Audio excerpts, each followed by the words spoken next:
August మాసంలో కర్కాటక రాశి వారికి కొంచెం ప్రథమార్థంలో ఆరోగ్య సమస్యలు పెరగడానికి ఎక్కువగా అవకాశం ఉంటుంది.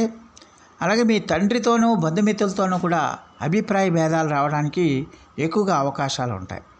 మనసుకి ఏకాగ్రత కుదరదు, నిలకడ ఉండదు. అందువల్ల ఖచ్చితంగా కూడా ఇలాంటి పరిస్థితుల్లో ఈ కర్కాటక రాశి వాళ్ళు కొంచెం అప్రమత్తంగా ఉండాలి, జాగ్రత్తగా ఉండాలి. ఆర్థిక విషయాలు చాలా వరకు కూడా సామాన్యంగా ఉంటాయన్న విషయాన్ని గమనించాలి. అయితే ఆగస్టు నెల ద్వితీయార్థంలో మాత్రం వీళ్ళకి శుభ యోగాలు కలగడానికి అవకాశం ఉంటుంది. అందువల్ల కర్కాటక రాశి వారు ఆగస్టు నెల ప్రథమార్థంలో మాత్రం ఖచ్చితంగా జాగ్రత్తగా ఉండాలి. సాధ్యమైనంత వరకు తక్కువగా మాట్లాడాలి.